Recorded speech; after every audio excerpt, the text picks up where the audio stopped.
Evening. Can someone verify in the chat if they can hear me and see the PowerPoint? I can hear you. Oh, wow. Great. Thanks. Welcome. You can see the PowerPoint. Okay, great. Great. So thanks for joining us again. So as many of you know, we did a series of parent hours in the fall. And then we collected some feedback at the end of the semester, and based on your feedback and some topics you'd like to hear about, we decided to run a few more. So thank you so much for that, and thank you for joining us tonight. If at any point you can't hear us or see us, just let us know in the chat, and we'll try to speak louder or make sure that you can see the PowerPoint. We are recording. And then if you decide that you want the slides after this, so you can, oh, that is not, I was just trying to type into my laptop, which is not connected. You can email me and happy to get you the slides or any other information. So Nicklin@hartford.edu. So welcome back. I see some new names up there and some of our regular attendees. So glad to see you. So tonight's discussion is going to be primarily about housing and housing selection. So we've brought together some of our experts in this area. We have our assignments manager for residential life, Laura Helwig, Holly Patterson, one of our first year advisors from the Center for Student Success. Of course, we have our dedicated SGA president, James Brino. I don't think he's missed one yet. And two additional students, Nate Carr and Ivana Ganache. And I'm Jessica Nicklin. I'm the associate vice president for student success. So thanks again for joining us. I will turn it over to Laura, I think, who's going to be kicking us off. Or Holly? Actually. All right. Do you want the? Yeah. So you can click around. Thanks. Hi, good evening, everyone. My name's Holly. So I'm going to be starting off with talking about just what the process is. Can everyone hear me okay?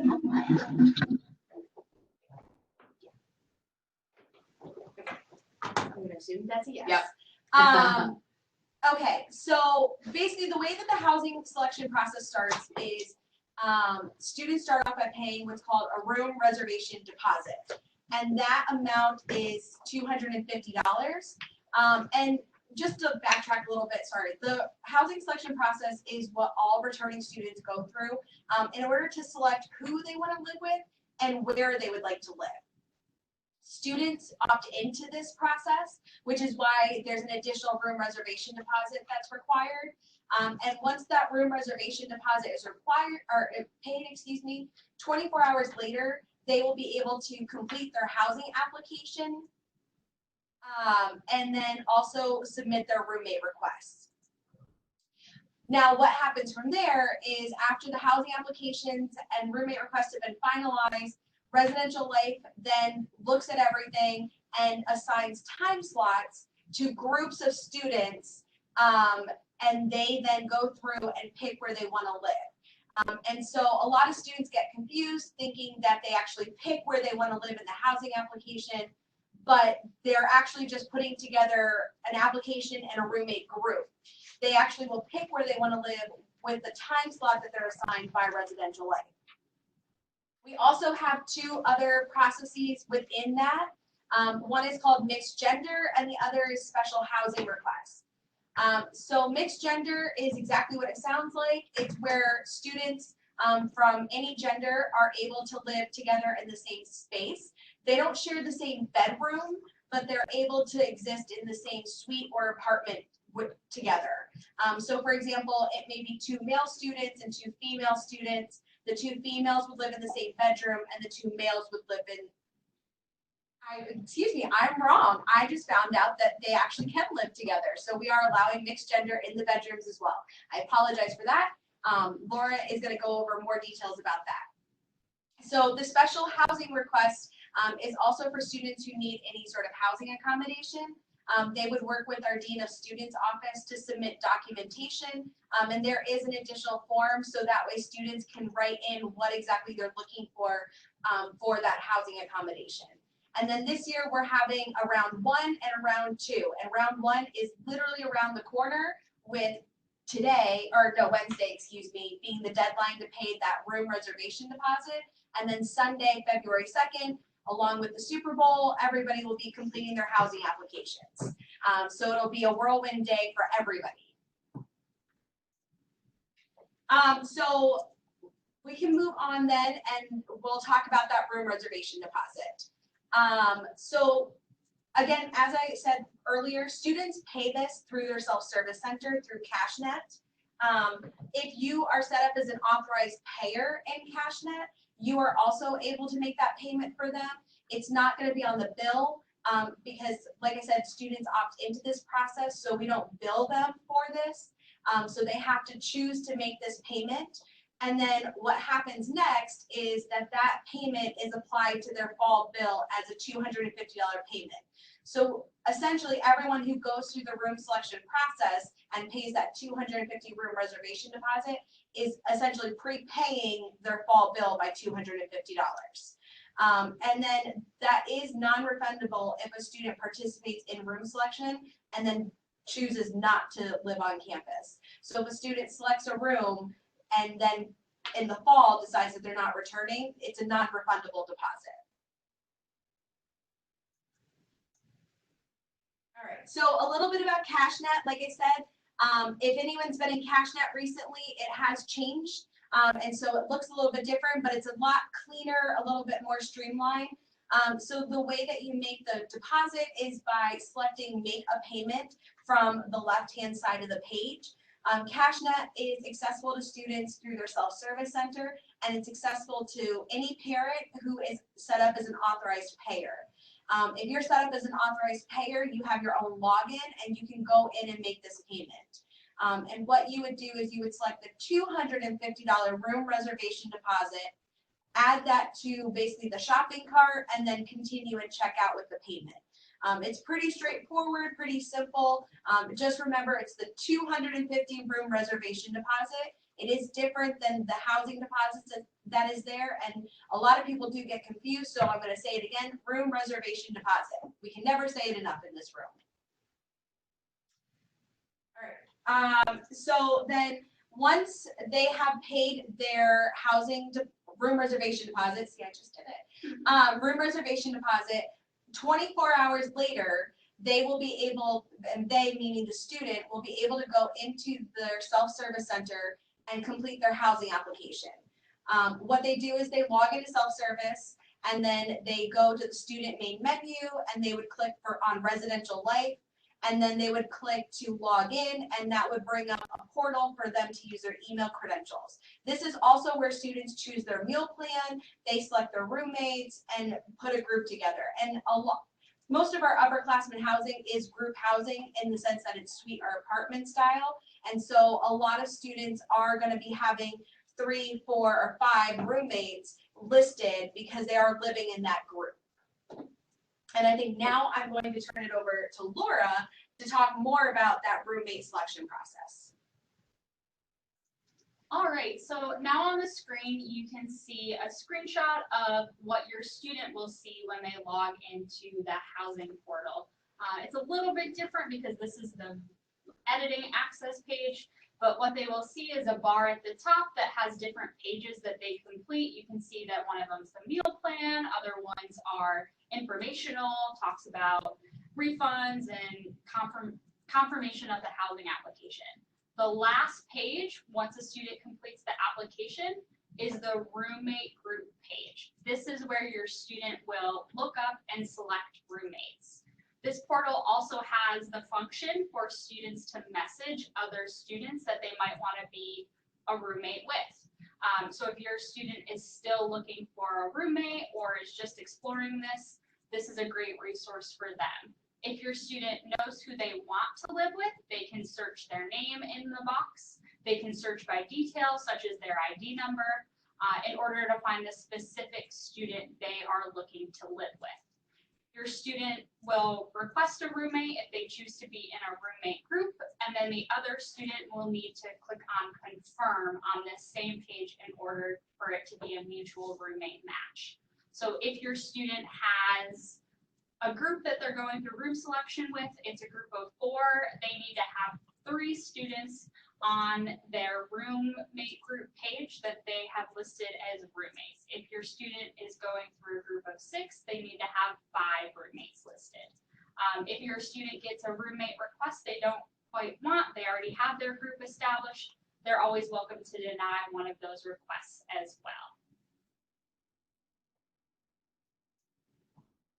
So time slots. After the application is submitted and they have their roommate group, a time slot is assigned to each student who completes everything on time. The time slots are based on the number of credits. Students with higher credits choose first, and groups of larger numbers choose before groups of smaller numbers. So groups of 6 choose first because we have 6-person apartments on campus, and then groups of 5, then groups of 4, then 3, 2, and 1.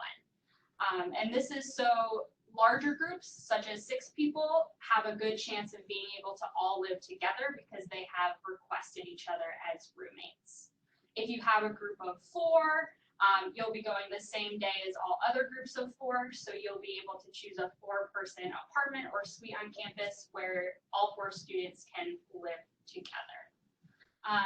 So it's really important that if your student does have people they want to live with, that they request and confirm each other in the housing application so that our office knows that they're a group of a certain number, because that is how they will get their time slot.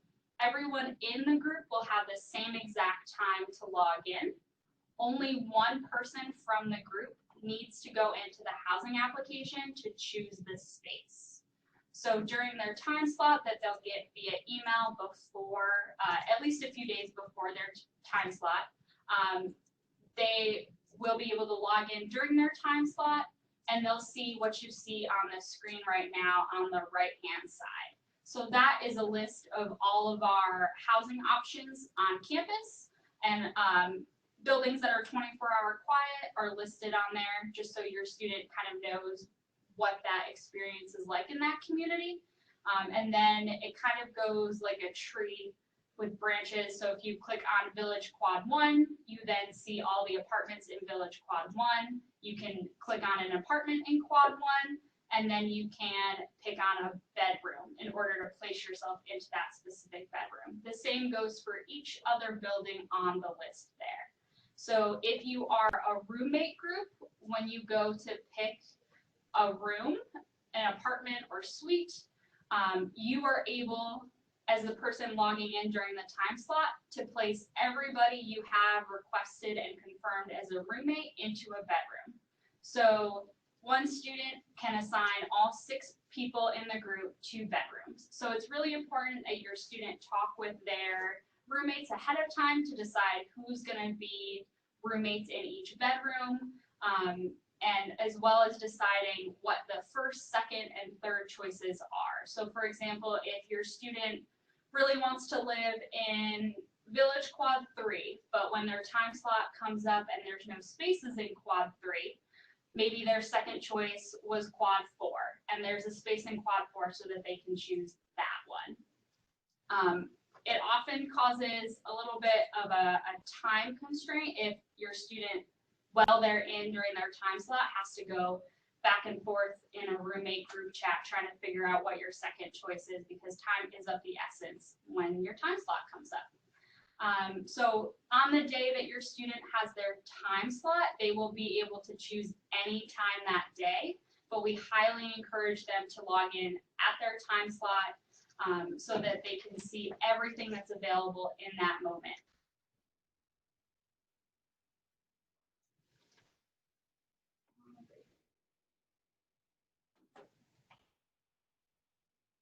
So we're going to talk a little bit more about the other processes that go along with the room selection, time slots, and choosing of a space. So Holly talked about these a little bit. The special request is for housing based on a documented medical need. That documentation goes to Suzanne McNeil in the Dean of Students office, and that gives her the ability to see what space your student needs, and then she makes a recommendation to Residential Life, usually me, as to where your student should be assigned. They'll then get an email from our office saying that based on the special housing request process, they've been assigned to a specific space. The mixed gender process is a little bit different. It requires some additional steps, and students in the mixed gender process are assigned by the Office of Residential Life. They do not get to choose the space that they live in, but that is their first and second choice are discussed with staff and residential life throughout that process. So students in a mixed gender group, as Holly said before, are able to live in the same bedroom, even if they're listed as a different gender in the housing application.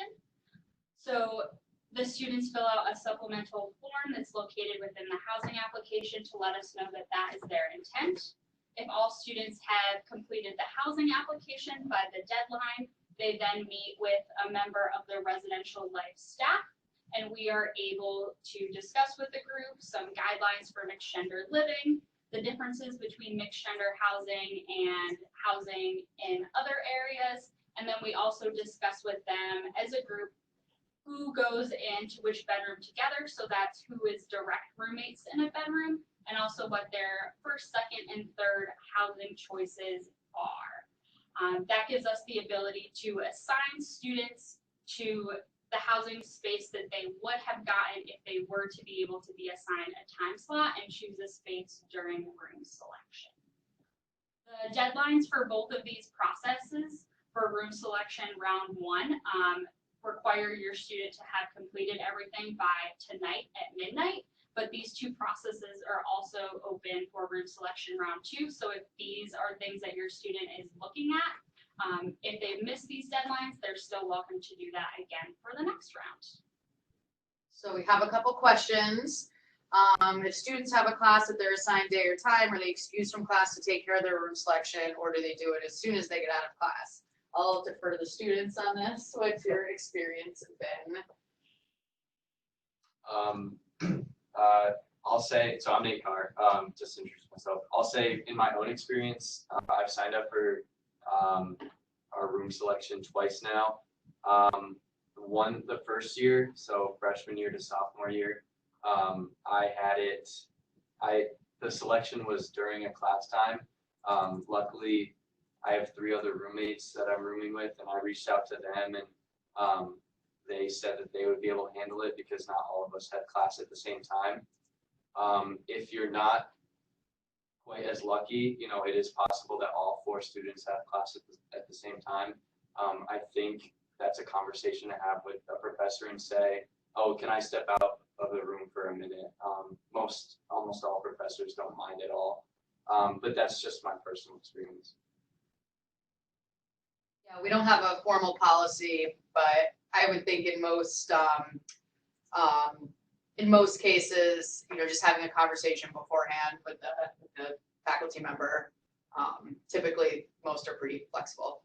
And also, I'll say, like, not all of the times are during class time anyway, so it's not always extremely likely that it will happen during your class, but it is possible.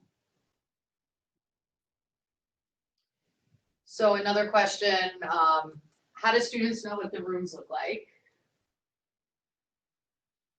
They don't. A lot of students know it because they visited upperclassmen, but there's at least a campus map that shows where all these locations are, and the residential side, everything is pretty much grouped together.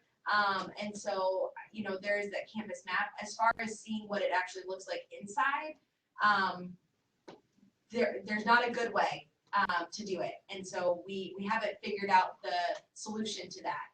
But if they talk with anyone in residential life, if they work with residential life, I'm sure Laura here can attest that, you know, we could figure out a way for them to see the space, if it's a tour with RAs or something, right? Speaking out of, we'll figure it out.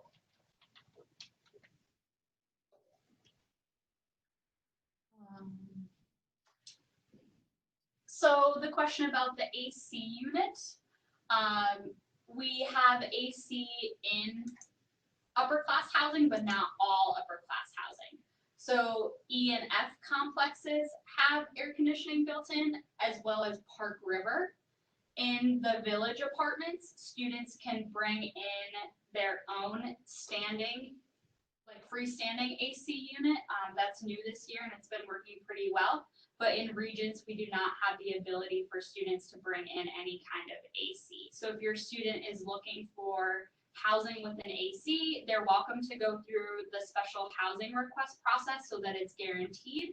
But if they also just want to participate in room selection, there should be options that have AC where you can either bring your own in the village or built in Park River and the complexes during their time slot.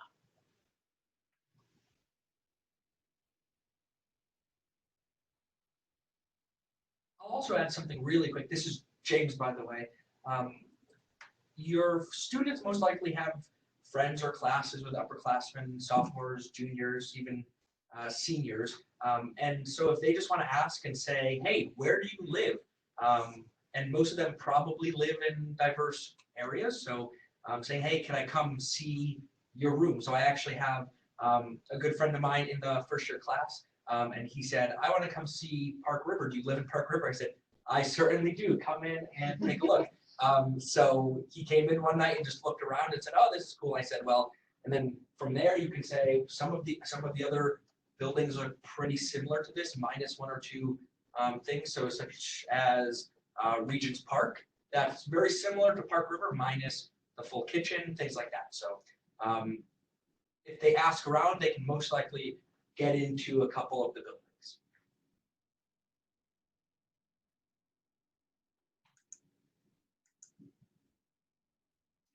All right, so this slide has the deadlines for room selection round 1 and round 2.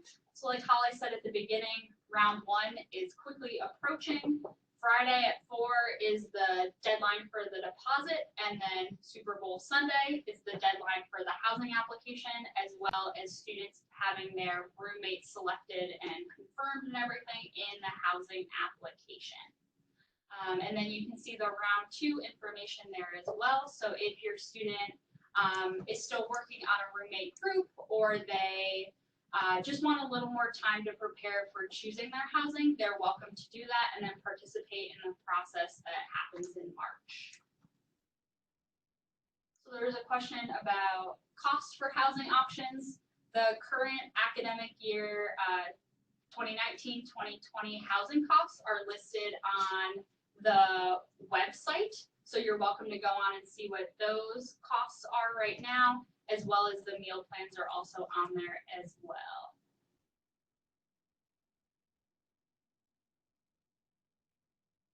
That is correct. Regents does not have a full kitchen. It is suite style.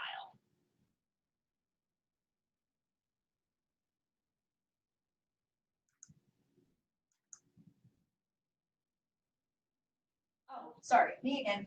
All right, so we are actually in an effort to help students get their groups together, because it is really advantageous for students to go through as groups of 4 or 6. The majority of the upperclassmen housing is 4 and 6 person suites or apartments. We're actually going to be holding a roommate mixer. So this is a chance for students to either find that last person. Let's say they have a group of 5 and they need a 6th person. This is a chance for them to find that 6th person and get that 6-person group. Or if they're just looking for one other person because they want to try and live in like E and F complex, or they're just looking to do a double room and they don't really care, but they'd like to know their roommate. It's a chance for that as well. So we're going to be doing a few icebreakers, a couple, probably 1 or 2, and then giving students a chance to mix and mingle and get to know each other, share contact and all that. And then also give them a chance to ask any questions about the selection process. So we're hoping it's going to be a nice, casual, good time, and hopefully people will come out and try and complete those groups.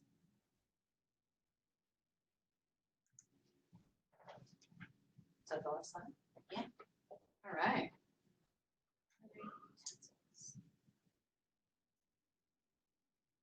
So there are no utensils in the apartments or dishware. That needs to be supplied by the student.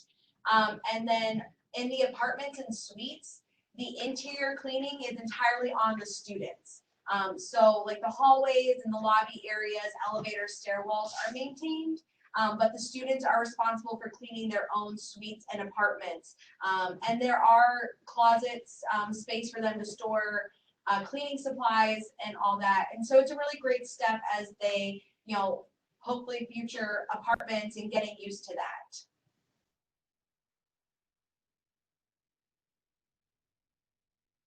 So we have single bedroom spaces in all of our upper class housing areas. It just depends on what your student may be looking for when it comes to the single bedroom space.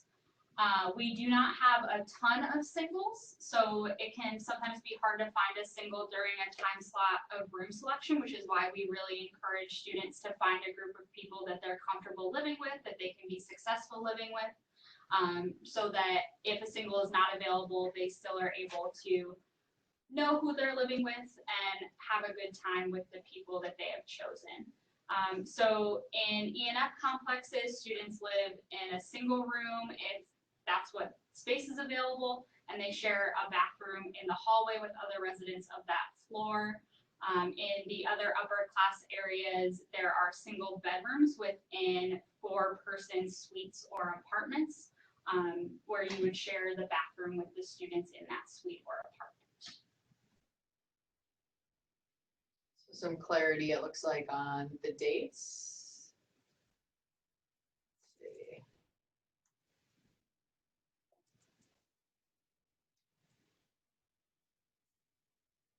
So the 24th date was for the deposit. That was last Friday for the deposit if students were looking to go through mixed gender or special housing requests for round 1. So that is passed, so I just didn't include it in this timeline that you see on the screen right now. And then the 31st is for students who are looking to get a time slot and select their own space during room selection round 1. There is no second deposit needed. So we define upper class as sophomore, junior, and seniors, right? Yeah. Yeah. And sophomores can live with juniors and seniors, and once they're out of their first year, there's no more by year dorm living. What was the name of the company that we were working with? We saw the demo. You weren't there. Okay. Yes, I'll talk to campus though. Okay. And there's a place I used Hartford. So the question about is there storage on campus? There is no storage on campus, but I know the name is escaping me. There's a company that came and did a demo for us that specializes in storing things for students who live on campus, especially as your students move into apartments and have couches and split that with other people, and then might be coming back for their junior year to live together. So there are some options, and we'll make sure that gets posted to the Res Life page and the parents page as well in terms of help packing and storage and those things.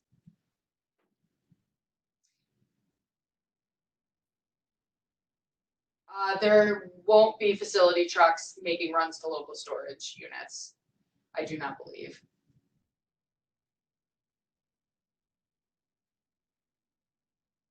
These are all really good questions.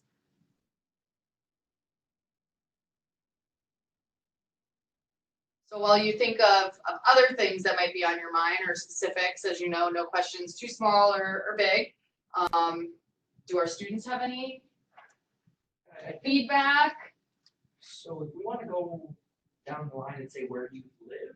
Oh, that might be nice.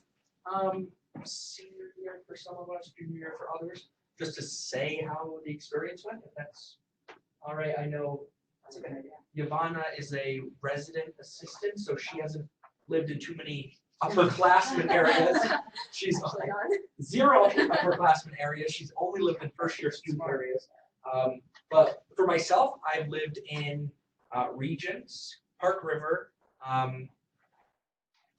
and F complex, and it was a great experience in all three of them. I really enjoy the AC units when it gets a little bit warmer. So ENF complex both have AC units and Park River. Regents did not, so I brought fans and things like that, but I made it through. But overall, it's been a great experience living on campus. I will talk a little bit louder so everybody can hear me, but overall, it's been a great experience living on campus. This year, I'm in Park River, which has a full kitchen, which is the first time I've had one on campus. And it is great. I always try and cook things when I'm not going to the dining hall, and I have some time too. So I can answer the question that says about mirroring Hawk Hall and that philosophy. So there aren't any areas on campus that directly mirror Hawk Hall. However, the same philosophy in Hawk Hall can be mirrored many places on campus. So I'm actually a resident assistant right now in Hawk Hall. And so the big thing about Hawk Hall is just community. You're around your friends all the time. And in all of the upperclassmen housing, whether that be ENF, Regents, Park River, or the Village, there are common spaces. And whether it's like warm weather outside or it's cold, you'll always see people out in the quad areas or out in the common rooms. So not directly like Hawk Hall, but there's still a big sense of community in every area on campus. I know there's some questions. I'll go really quick. Just speak up, Okay. because the sorry. mic's up there, yeah. So I am a junior. Freshman year, I lived in A complex, and I had a really good time. I ended up meeting my current roommates while living in that facility, and now I moved to the Village and lived in the Village apartments the last 2 years, and I've really enjoyed it. It's, you know, our own personal space, and I don't know. I don't have much else to say other than it's a positive experience, and as far as what I'm looking for, it has and it provides. So that's my experience. So there are smoking apartments, right? No, There's no, no I just smoking make on up. campus. So the no smoking quad, which you may have seen a Yeah. couple slides back. If you've been to the Village area on the residential side of campus, you'll see that the quads are square shaped and there's a courtyard in the middle of each. The no smoking quad means that there is no smoking in the interior of that quad. There is, of course, no smoking in any apartment or residence hall on campus, but that's just an added layer for students who really want to have an area where there's no smoking and that won't be coming through their windows.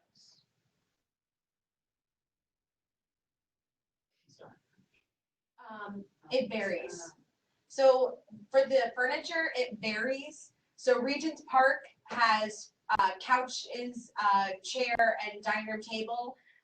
And then all the bedrooms in every single space are furnished. So all bedrooms across campus have beds, desks, closet storage, that sort of thing.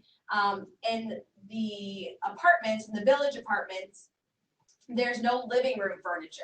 So students have to supply their own couches, their own overhead lamps, not overhead, but lamps because there's no overhead lighting. But the kitchen has a fridge, stove, a sink, it has cabinets, drawers. It is a full kitchen. And there's a chair, there's a dining room table with chairs. And then again, the bedrooms are fully furnished. And then in Park River, it's a fully furnished apartment. So it has couches and tables and then a full kitchen as well.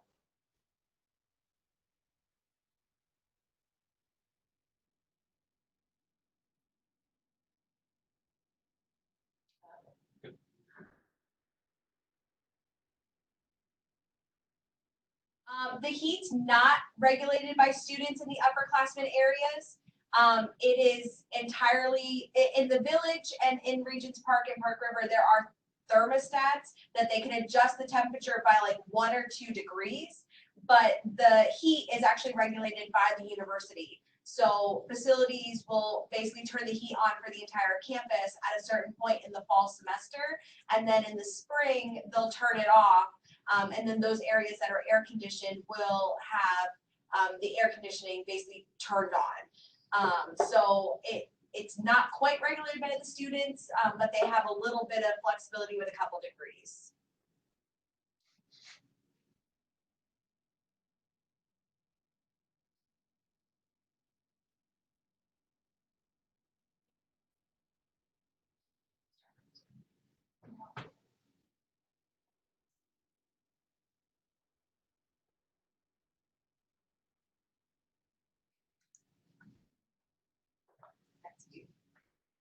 So.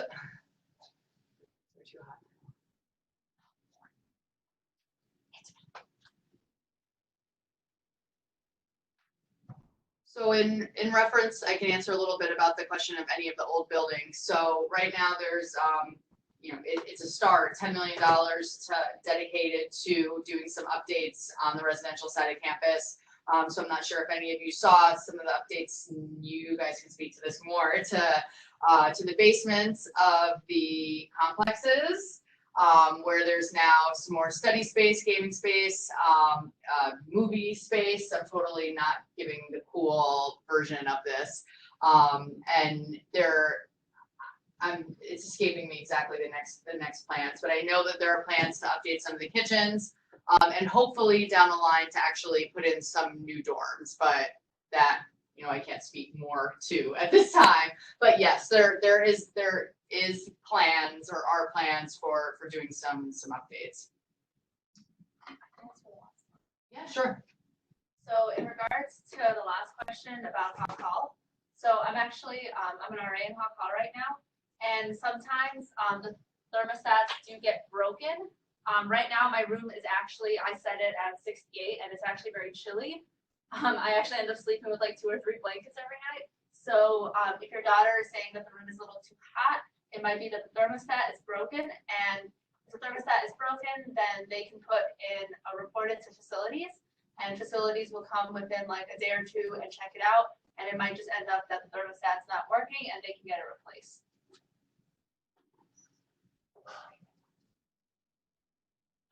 The question about housing being guaranteed for all 4 years. Right now, we can pretty much guarantee that any student who applies for housing will be able to live on campus.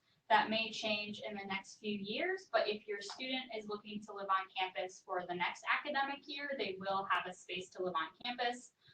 The part of room selection that is why we push so many students to participate in this process. The being able to choose your own space, so being able to say that this is the type of housing I want to live in, is unique to the room selection process. If students apply for housing starting in April, they are assigned to open spaces by the Office of Residential Life, but we will still assign them and give them housing on campus.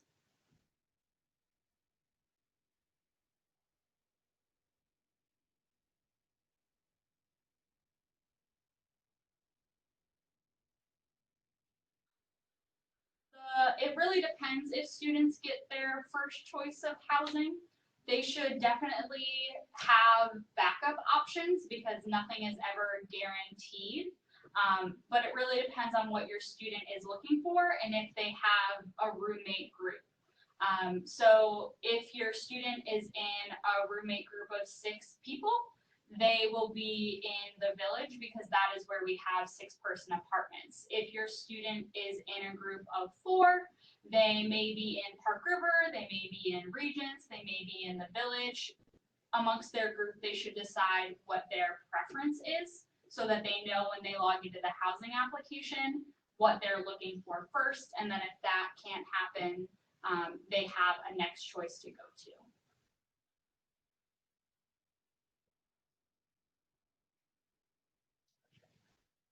When are students notified? That moment, because once they select and place their group, they will know that that's where they got. So, and it looks like, yeah, once they select their group, they'll know where they're living. And then if a student doesn't have a roommate group, it doesn't find one, it's the best option for him to skip, but. So if a student doesn't have a roommate group, that is fine. Every year we have students who go through room selection without a roommate group. That just means that the student may be looking to fill in spaces in an apartment. So they just have to be open to respecting their roommates and getting to know new people, so that if they do see an apartment that needs 1 more person in it, they can select that space and live with those students. The housing portal even gives you a little percentage match with the students in that space based on your profile questions. But they're more than welcome to go through room selection alone. It's just more of having an open mind and learning to live with others if they are not choosing ahead of time who they're looking to live with. And Jill, to address your concern, I mean, I think that you didn't want to say, you were nervous to say guaranteed maybe, but students don't have a problem getting housing on campus. So if they're going to be sophomores, there won't be any problems getting housing junior and senior year. Good question. What areas fill up first? I don't want to answer all the questions. No, please. So I would say that out of upper class housing, singles definitely go first. So if your student is looking for a single room, it's not guaranteed. We do see sophomores who are able to select single rooms. This is usually students in groups of 4 that are able to select a suite or apartment that has 4 singles in it. And then after that, I would say that by building, Park River usually fills up first, and then there's a couple of very popular village quads that go next. It really depends on the year and how many groups of students there are that are selecting at one time. These are all really good questions. Yeah. So some specific questions, can you put in for Park River with a group of 2 and then get placed with 2 random roommates?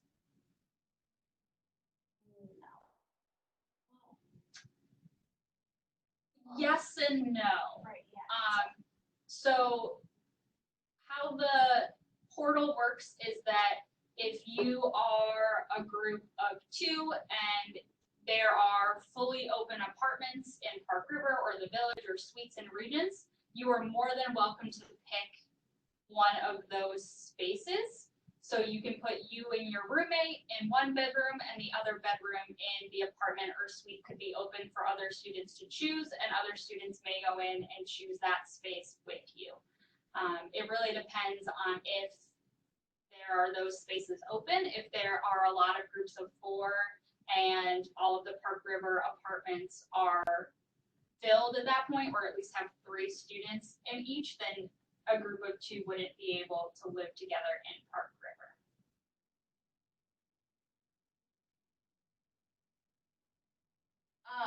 So the question is the roommate selection process completely at the discretion of the roommate group? Yes. So once a roommate group is put together in a housing application and that group is assigned a time slot, then it is that group's choice where they want to live. Now, our hope is that the group is having a conversation ahead of time, like Laura talked about earlier, with having a backup place. So for example, if it's a group of 4 and they wanted to live in the Village, but nothing in the Village is available, then they would select Regents Park. They would know, that let's say person A and person B are going to live in this room and person C and D are going to live in this other room. We're hoping that that conversation happens.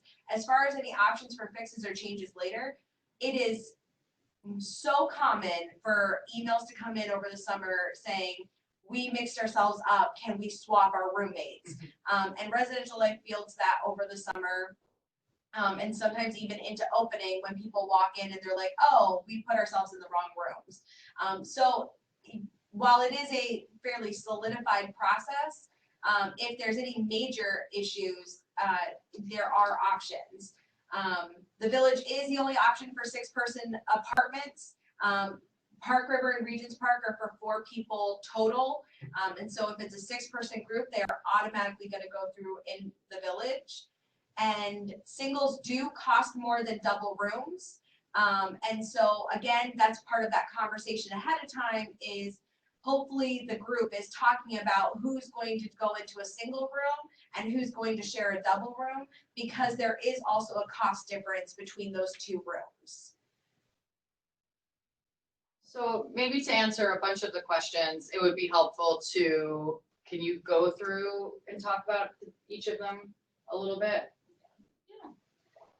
So E and F complexes are our upper class complexes. They are a mix of double and single rooms, and students share bathrooms on the floor with students who live on their side of the floor, and these are different from the first year area bathrooms in that they are single-use lockable bathrooms. Facilities cleans these and stocks them with toilet paper, and there is a common room on one side of the floor, much like the complexes in the first year areas, if you have seen that. Next, I'll go to Regents Park. This is suite style. Suite style means that students live in an apartment setup, but without a kitchen. So in Regents, there is a living space, a common space that the roommates share, as well as a bathroom, but they do not have a full kitchen. Instead, there is a sink and an area where students can put a mini fridge if they so choose in the common area. And then the village apartments is apartment style. There are apartments of 4, 5, or 6 in this area.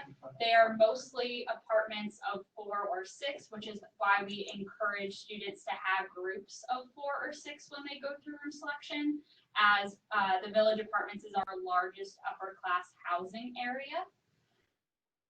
So we, in the village, students do have a full kitchen. So they're welcome to bring items such as a toaster that they're not allowed to bring in their first year housing areas. And then Park River is a similar setup to the village in that it's apartment style. So they have a full kitchen, a common space that they share with their roommates.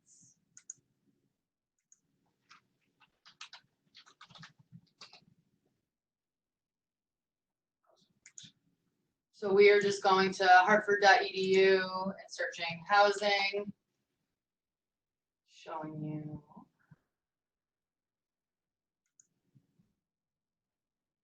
Sure you can see it.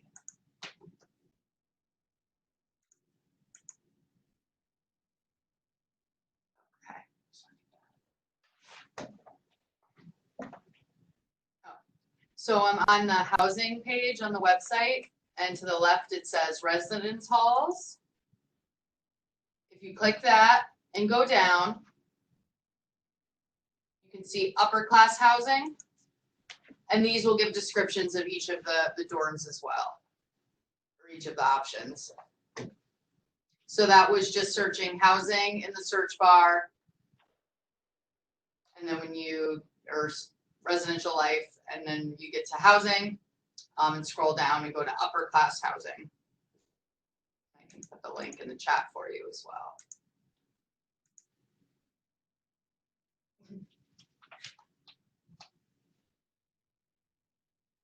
So there was a question before on whether students are going to get the same presentation. So if your student is confused about the room selection process or they have any questions, they can always feel free to reach out to their RA, and their RAs can either help troubleshoot their questions, or I've sat with my residents through the room selection process. I kind of help guided them through the different questions. And if anyone is unsure of anything, we can always refer to the Office of Residential Life, and they're always more than willing to help answer any questions along the way.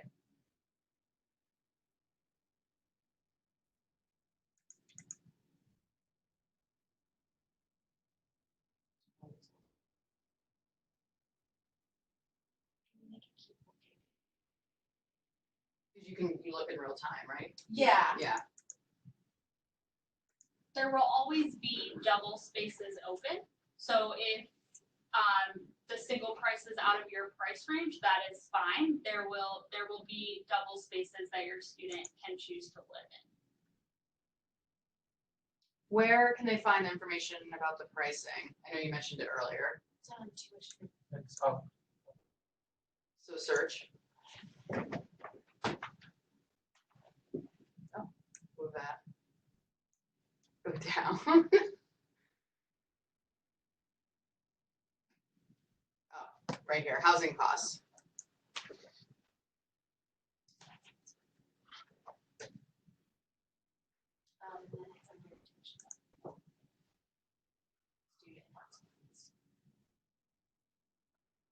Oh, thank you. I'll include this as well in the chat.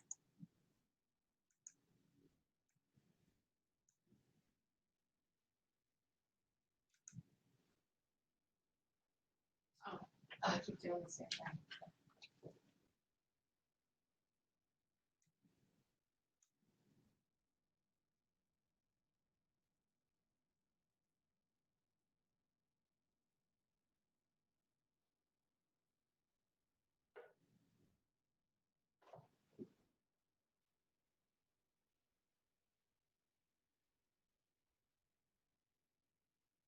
So students started receiving emails about room selection and starting getting them prepared for the room selection process and housing for next year in November.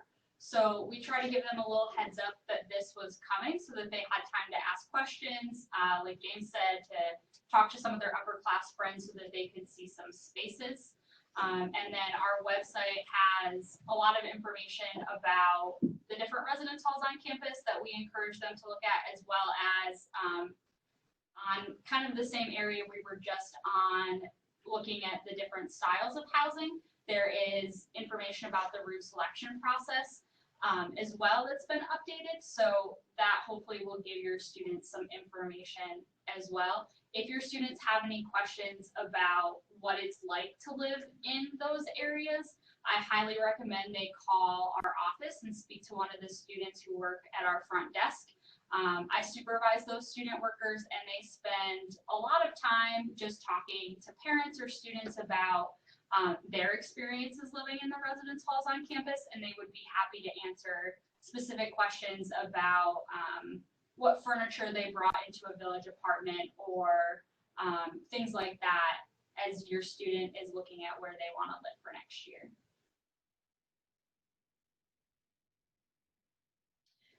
Just to also piggyback on that, it was talked about in a lot of the US 190 classes that students took in the fall. So once the information started coming out about room selection, a lot of the first year advisors began prepping and talking to their students about it too. So that's a platform that we have, and I'm sure many of you have heard about it if your student's a first year student, to let them know what's going on.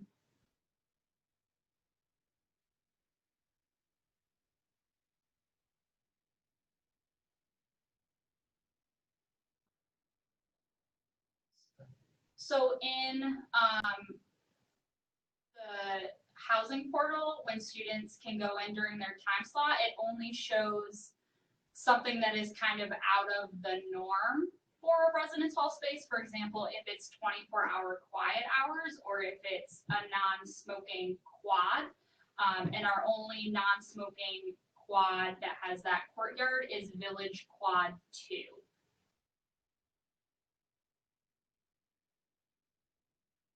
So the question about buying and selling furniture at move out, a lot of classes have Facebook pages and Instagram accounts, and a lot of people post on there selling books, selling furniture, saying I have a couch that I'm trying to get out of my apartment for $5.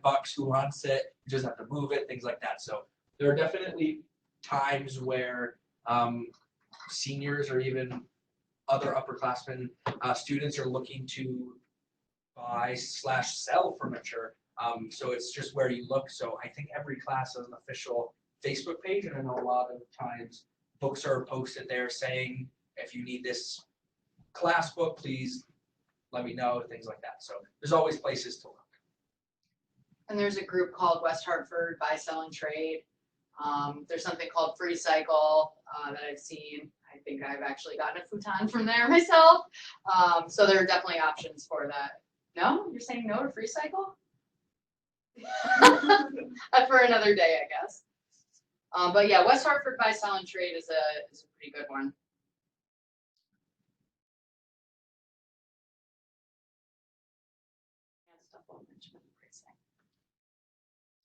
So a single is a bedroom that only has one occupant, and a double is a bedroom that has two occupants. Singles and doubles could be in an apartment with 4 people or 6 people. We have apartments and suites on campus that have 4 single bedrooms, or 2 single bedrooms and 1 double bedroom, or 2 double bedrooms. And then for 6 person, they're all 3 double bedrooms. An enhanced double used to be used in the village. There are doubles that are of a different design, but in reality, they're just about the same size and they have the same kind of amenities in the apartment, so they're not charged a different price. It's just what a student sees on their bill.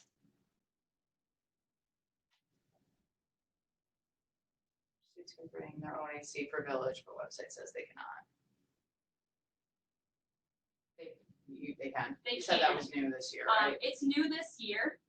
I honestly don't know where on the website it says they can't bring it. So if you have that link and want to email it to reslife@hartford.edu, we will fix that.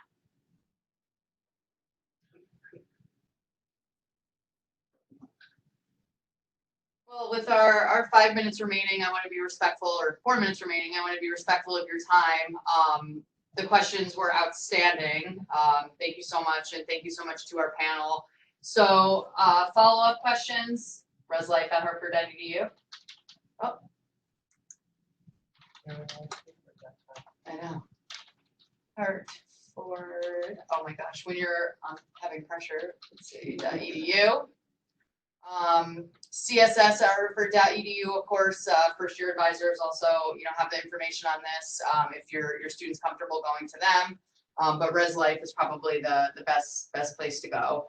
And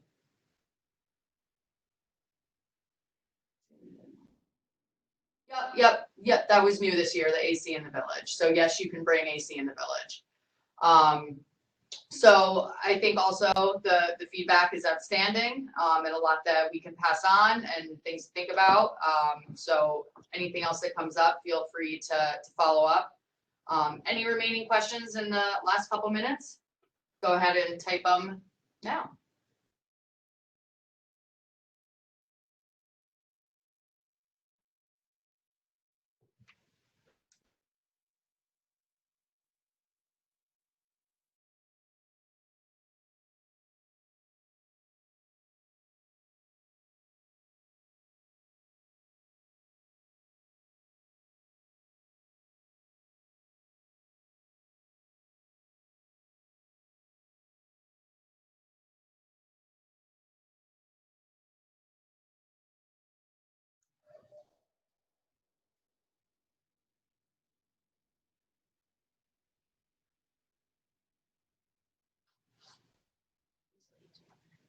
Yeah, we're off. Yeah, go ahead if you want to jump in. As far as which would be no smoking, like we said, technically the entire campus interior is no smoking. So there's no smoking, no e-cigarettes, none of that inside any of the apartments. And when it comes to the village, only quad 2 has a smoking ban for the exterior, the interior, what's it called? Courtyard, thank you, courtyard area. All the other courtyards in the village, so quad 1, quad 3, quad 4, 5, 6, and 7, students can smoke. Quad 2, so if you're looking at the campus map and you see where public safety is, quad 1 is the one that's closest to public safety. Quad 2 is right next to that, and then it forms a horseshoe U shape. Quad 1, 2, 3, 4, 5, 6, and 7. And 7 is closest to Conover Campus Center.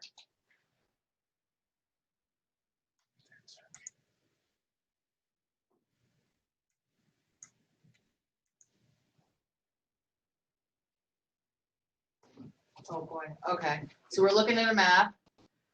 All right. You can zoom in. Yeah. Oh, I can zoom. Yeah. There's so many things open right now. Control plus. Thanks, guys. That's why we're here. That's why we have students. Where's the plus? There we go. Ooh. Yeah. So it says the Q. Yeah. So quad 1, quad 2, quad Yeah. 3, quad 4, quad 5, and so on.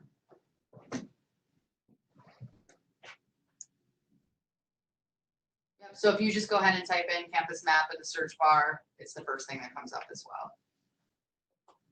So with that, we'll say goodnight. Thank you again for all your questions. Any follow-up, reslife@hartford.edu. And if you want the slides, feel free to shoot me an email and I'm happy to send them to you. Good night, everybody.